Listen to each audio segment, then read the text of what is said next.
बाबाजी, तुमचं हे रिकामा असं बघवत नाही हो मला. या सखूनेच सगळी योजना आखली असणार. तिला धडा शिकवेल तेव्हाच तुम्ही परत या.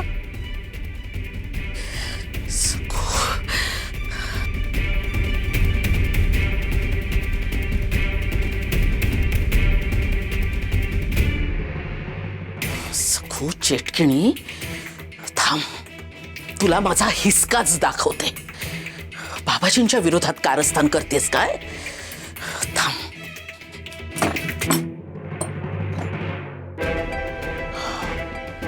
हे काय? सखू खोलीत नाहीये, मग गेली कुठे?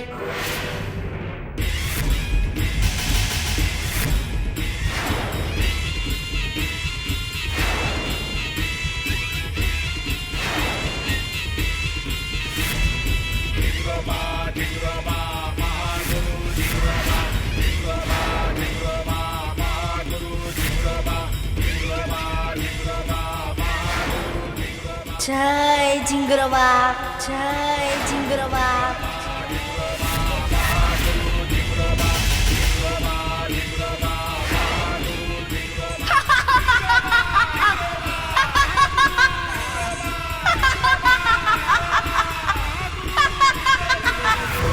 जय जय जय जय वाघोरे जिंगरवा.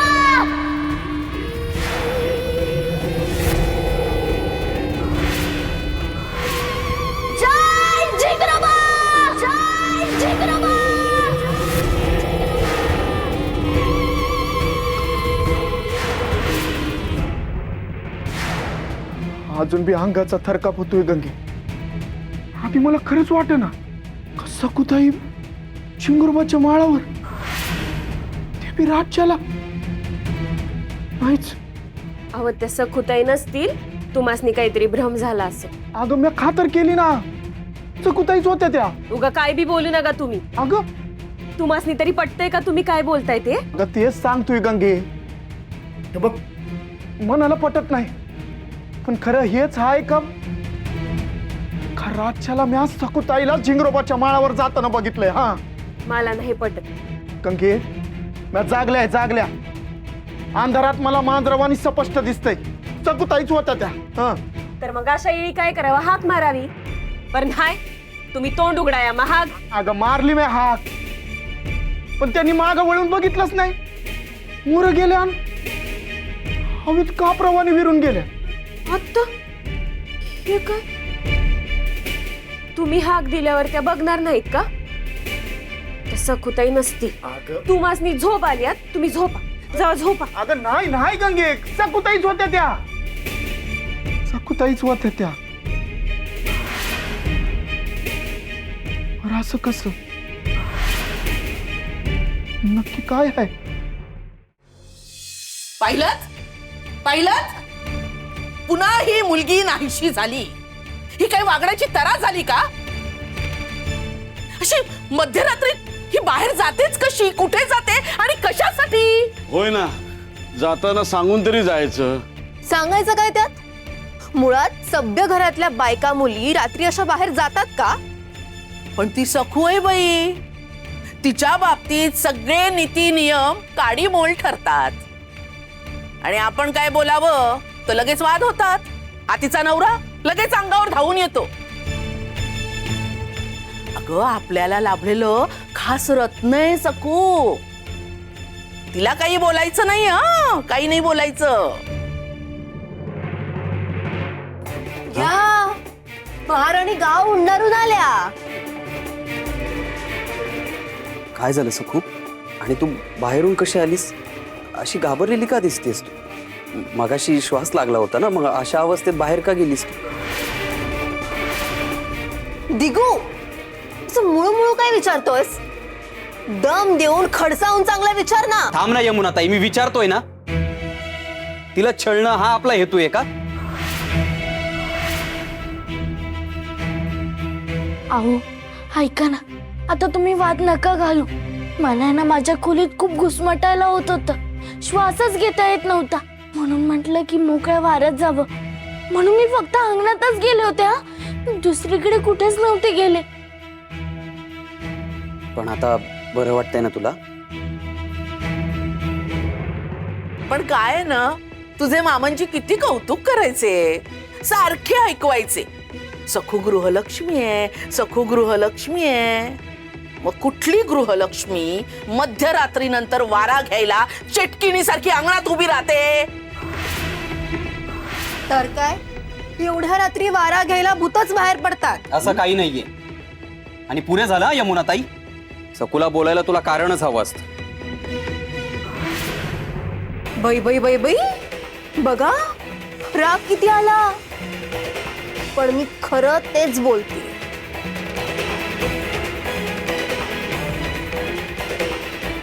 नाही, मुद्दाम बोलतेस तू. म्हणून तू बोलतेसच का? एकतर तू पाहुणी, माहेर वाशीण, मग तू एवढं का बोलतेस?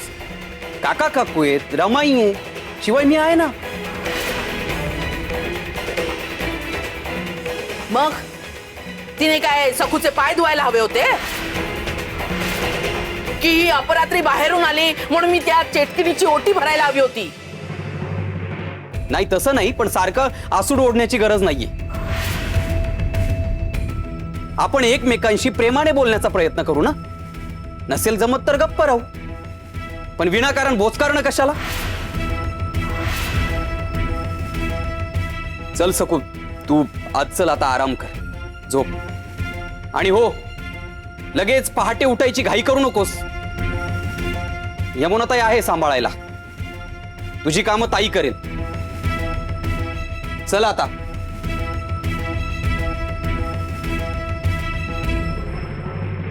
गेला दिगू, सगळ्या गोष्टीवर पांघरून घालून गेला. आता काय बोलावं या सकूला? मध्यरात्रीनंतर उंबरठा ओलांडायचंच कशाला? अहो पण बाबा, सखू वहिनींना श्वास लागला होता म्हणून त्या अंगणात गेल्या ना. यात कांगावा कशाला करायचा? सखू वहिनींना शिक्षा म्हणून रात्रभर अंगणात उभा ठेवताच ना, ते चालतं का तुम्हाला? बोलला कैवारी, लगेच बोलला. नाहीतर काय? भाऊजी, तुमच्या दिवट्याला जरा सांभाळा.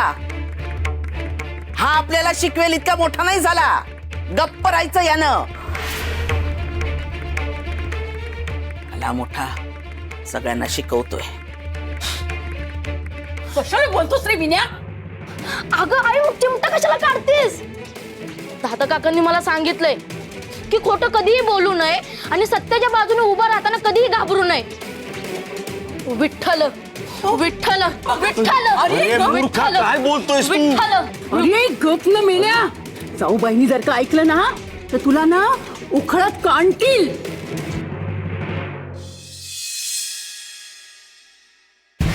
सखूताई चिंगुरबाच्या माळावर मी राज्याला, मनाला पटत नाही, पण खरं हेच आहे का? राज्याला मी आज सखूताईला चिंगुरबाच्या माळावर जाताना बघितलंय. हा,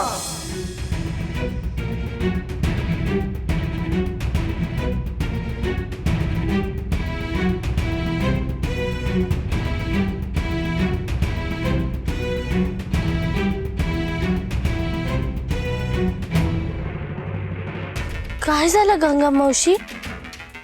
अशी का बघतेस? तसं नाही सखुताई, चेहरा जरा कोमेजलेला वाटतो सखुताई. काय झालं? काल रातच्याला तुम्हासनी कसला त्रास झाला होता का? हो, पण तुला कसं माहिती? काय त्रास झाला होता? आता ते कसं सांगू मी तुला गंगा मावशी? मला ना अस्वस्थ वाटत होतं, जीव घाबरा घुबरा होत होता, घुसमटल्यासारखं होत होतं, सारखी धाप लागत होती, श्वास घ्यायला त्रास होत होता. हा ग बाई, त्यापायी तुम्ही घराच्या बाहेर पडला नव्हता ना? नाही म्हणजे एवढ्या रातच्याला कशापायीच बाहेर पडाल म्हणा. हो, मी पडले होते, पण तुला सगळं कसं काय माहिती? म्हणजे तुम्ही झिंगरोबाच्या माळावर गेलता? चिंगरोबाच्या माळावर मी नाही नाही अगं काहीतरीच काय बोलते.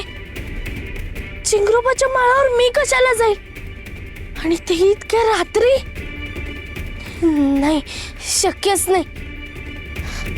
पण तुला असं का वाटलं? नाही नाही, उगा मनात आलं म्हणून. काय बाय घडतंय ना अलीकडं. काही नाही, तुम्ही काळजी घ्या.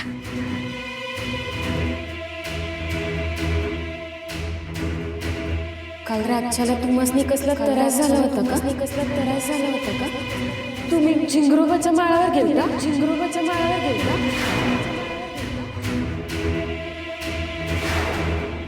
काल मला जो त्रास झाला तो बाबाजींच्या मुळेच असेल का? दिगू शेठ, तुमच्याकडे एक विनंती करायला आलोय. मनोरमाबाई कुठे आहेत? एवढं काय बोलायचंय पाटील? तुम्ही आमच्याशी बोलू शकता. तसं नव्हे, ते मोठ्या मालकीनबाईंनी होकार दिल्यावरच समज घडेल नवं म्हणून विचारलं. ह्या का आल्या? राम राम. राम राम. काय काम काढलं पाटील? नाही, ते सखुताईंच्या माहेरकडची मंडळी भेटली होती.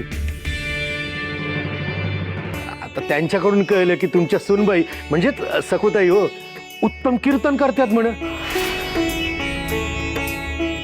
अहो काय तुम्ही तुमच्याच सुनेचे गुण झाकून ठेवलेत. ते गावासमोर येऊन दिले असते तर काय कोणी तुम्हाला नावं ठेवली असती होय की आपल्याच सुनेपुढे पंचारती ओवाळतात म्हणून? अहो नाही कोण काही तसं बोलणार. अहो कीर्तनाला सखुताई उभ्या राहत आहेत म्हणून केवढी अभिमानाची गोष्ट आहे. गावात तसंही सखुताईंबद्दल लोकांच्या मनात लई आदर आहे बघा. आणि त्या दिवशी त्या नागावर बसून तळ्यातून वर आल्या तेव्हापासून तो आदर लई वाढलाय बघा. आणि आता त्या कीर्तन करतात असं समजल्यावर समद्यासनी लई आनंद झालाय. तर आता समद्यांच्या मनात असा विचार आला की सखुताईंच्या कीर्तनानं आपल्या गावाचा उद्धार होऊन जाऊ द्या. तुम्ही तर आनंदाने होच म्हणाल हो की नाही? खरंय. मग योग्यच आहे हा विचार. अहो सकूचे वडील आहेत ना शिवप्पा, हा ते उत्तम कीर्तनकार आहेत. म्हणजे तिच्या रक्तातच कीर्तन भरलेलं आहे. हो.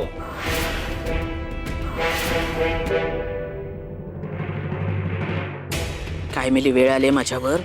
माझी सून काय आता हातात टाळ चिपळ्या घेऊन कीर्तन करेल? काय मग आहे ना परवानगी तुमची? थांबा ना, मी सकूलाच बोलवतो. काय रमाई? सखू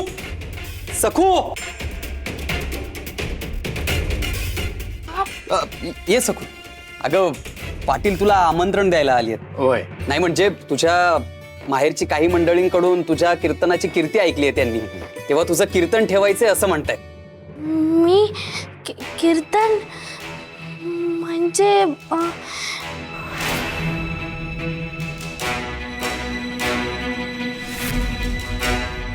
अगं सखू, रमाईकडे काय बघतीये? चांगल्या कामासाठी रमाई कशाला नाही म्हणेल? आणि उलट तिची सून कीर्तन करणार याचा तिला अभिमानच वाटेल. काय रमाई? पाटील पाटील पाटील, हाव बाबाजींचा सेवक सध्या. अरे काय झालं? अहो त्याचं प्रेत वाडाला लटकलं आहे. काय?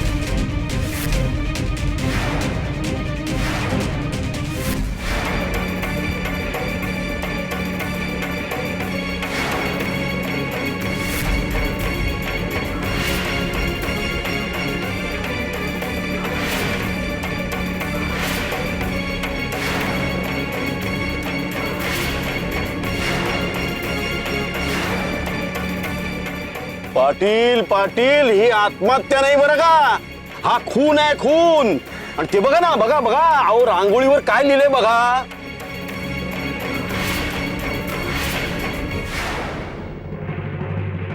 अरे मला विचारा ना, मी सांगतो. या रांगोळीमध्ये सूचक कोण आहेत? हा बघा, लाल कुंकवासारखा गोल आहे. सगळ्यांचा हिशोब चुकता करणार, एकेकाला संपवणार आहे ना. हो हो हो. आणि त्यावर नद आहे की नाही? हा म्हणजे हे काम करणारी कोणीतरी स्त्री आहे, कोणीतरी स्त्री आहे, कोणीतरी स्त्री आहे. जी नद घालते, जी नद घालते. बापरे बाई, मग मी सांगतो ना, चेटकीन पण न घालता, पण न घालता. आणि मला सांगा, एखादा पुरुष कशाला रांगोळी घालेल आणि किती सफाईने रांगोळी काढलेली आहे, हे काय पुरुषाला जमणार आहे? सगळ्यांचा हिशेब चुकता करणार, एकेकाला संपवणार. नाही, ही जी खून करणारी व्यक्ती आहे ना, ती स्त्री आहे. ती म्हणते की सगळ्यांचा हिशोब चुकता करणार. वहिनी, पहिला बळी कोणाचा गेला माहिती आहे ना? बाबाजींच्या सेवकाचा. म्हणजे याचा अर्थ स्पष्ट आहे, म्हणजे ही जी व्यक्ती आहे ती बाबाजींशी वैर धरणारी आहे. हा,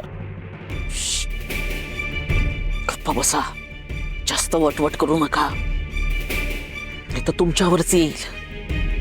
जरा लांबच राहा तुम्ही. हो हो.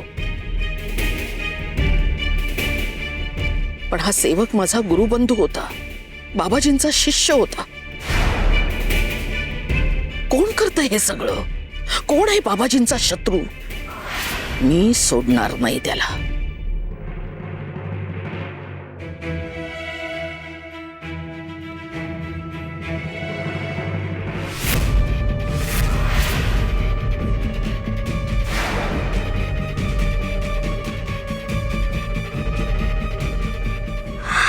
सखू, बाबाजींच्या सेवकाचा खून झालाय म्हणे, आणि म्हणतायत हा खून चेटकिणीनं केलाय.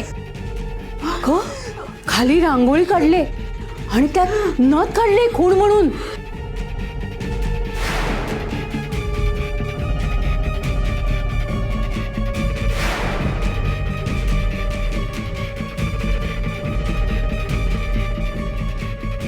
काय ग, अशी थबकलीस का? श्वास का लागलाय तुला? तुला काही त्रास होतोय का? नाही. हो काकू, ते हंड्यातलं पाणी संपलंय. मी येते जाऊन पाणी भरते.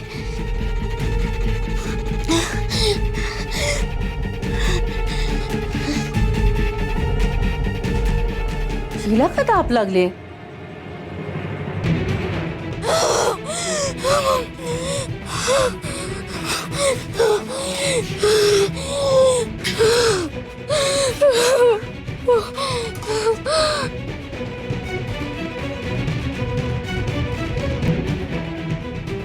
मला अचानक असा त्रास का व्हायला लागलाय? काही अघटित घडणार आहे का? विठुऱ्या, तुझं लक्ष आहे ना रे? मग मग मला असं का होतंय? ही कोणत्या संकटाची चाहुल आहे?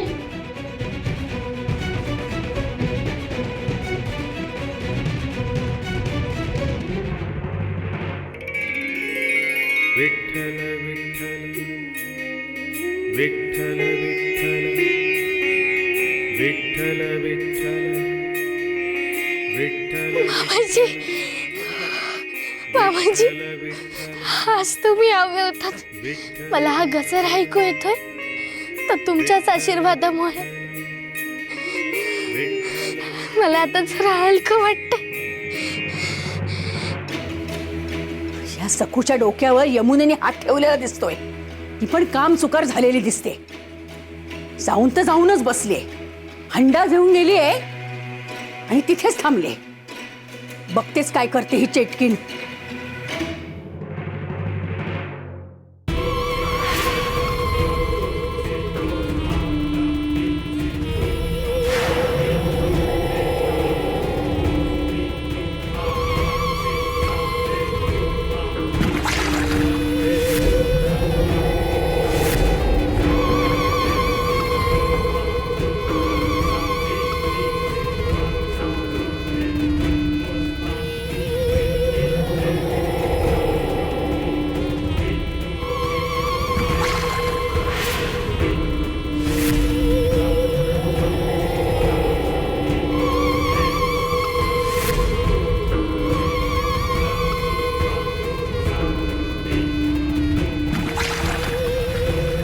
बाई बाई बाई बाई, ही चेटकीण आहे, ही सकू नाहीये. ही ना चेटकीणच आहे. हो बापरे.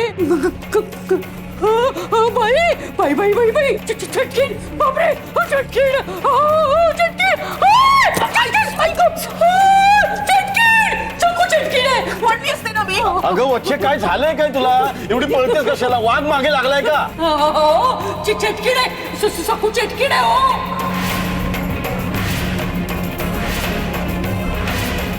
काय झालंय काय पण?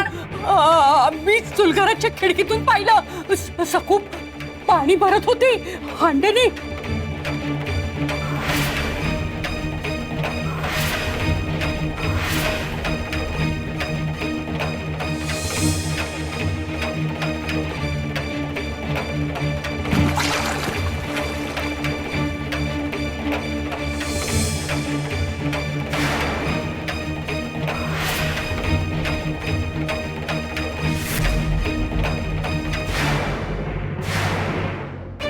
अगं काही काय बोलतेस तू वच्छे? अगं हौद कुठे आणि वीर कुठे? अंतर तरी जरा बघ. काहीतरीच काय, हे कसं शक्य आहे? का नाही शक्य? चेटकिणीला सगळं शक्य आहे. कुठे ती सकू? बोलवा तिला. सकू, सकू. काय झालं सासूबाई? काय झालं काय? पाणी भरायला गेली होतीस ना? हो, मी हंडा भरला. आणि हौद?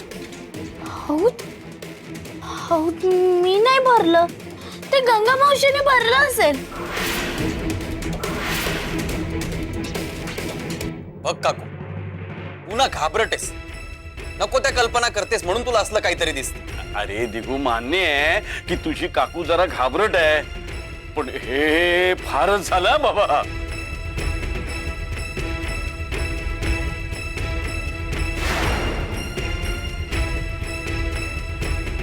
ही जी खून करणारी व्यक्ती आहे ना, ती बाबाजीशी वैर धरणारी आहे. हे काम करणारी कोणीतरी स्त्री आहे. कोणीतरी न घालते, पण न घालता.